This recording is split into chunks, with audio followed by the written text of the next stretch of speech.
Good morning, my dear students. Today we are going to see Chapter 7 Sabina's Race by Ajay Krishnan. Chapter 7 and 8 is discussing about gender discrimination. We already know this term. In our society, there is a trend of treating females as less important and less capable of.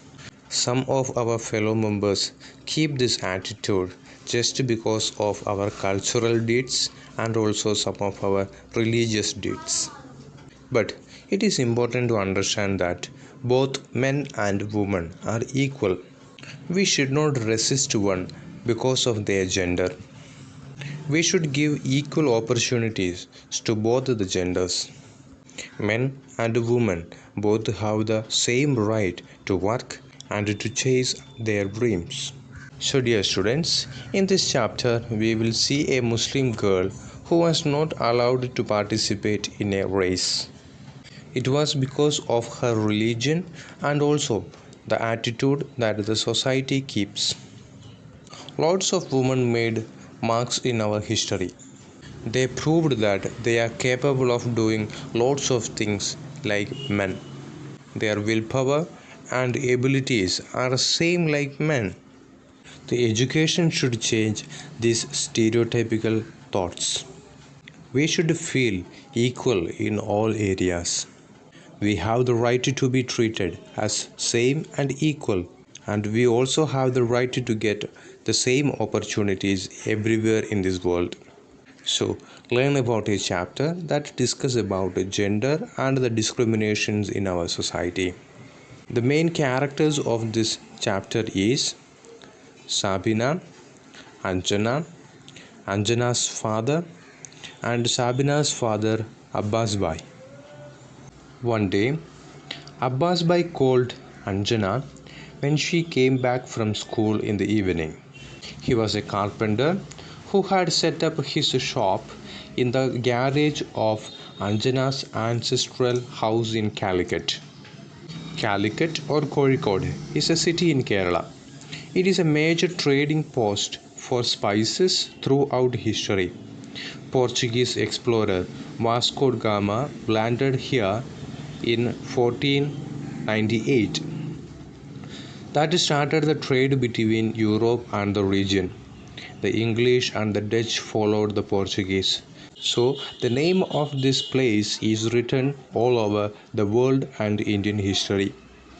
This story, Sabina's race, is taking place in this particular town, Calicut. Anjana approached Abbas Bhai and she said, "Yes, Abbas Bhai." Abbas replied, "Is your father busy? Can you tell him please that Abbas requests 5 minutes of his time?" Anjana noticed that his lips was shaking slightly. Anjana's father was always busy.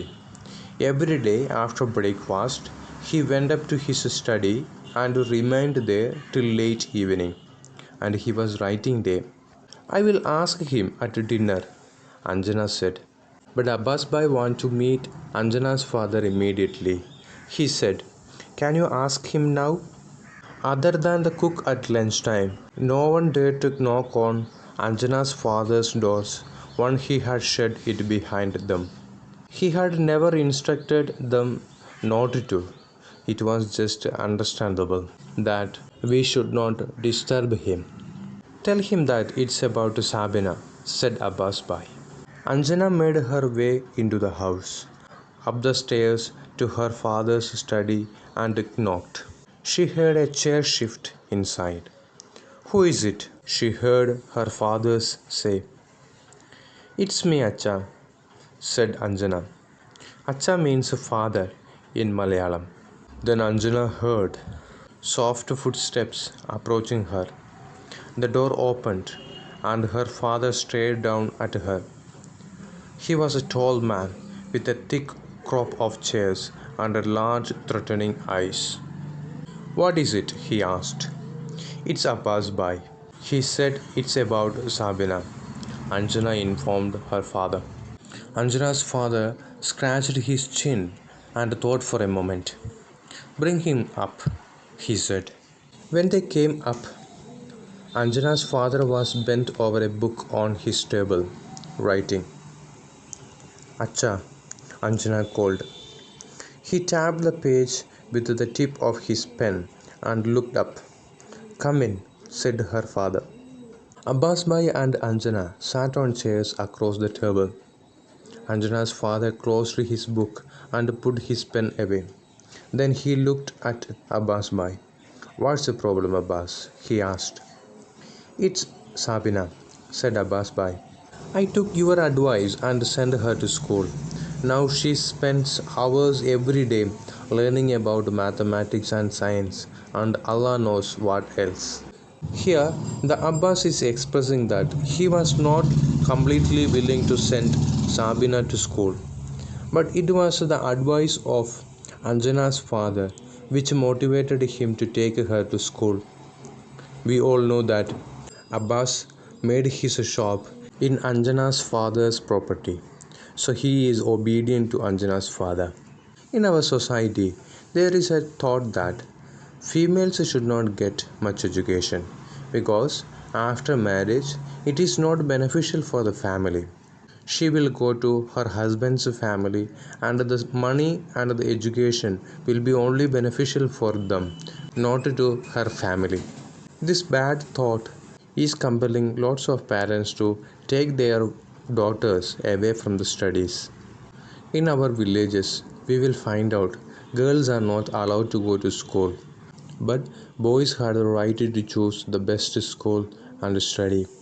Parents are willing to spend a lot of money for boys' education because they believe that the investment of money will come back once. But for girls, it is different. It is too expensive to teach a child, and also that investment will not come back as we want to marry that girl to one another man. This force concept is killing lot of girls' life.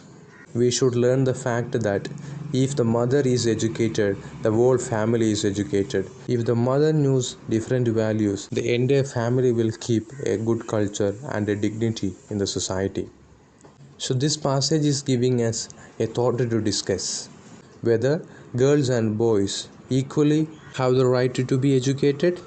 Yes, of course, without any doubt, we should say. The rest of the chapter we will see in the next class.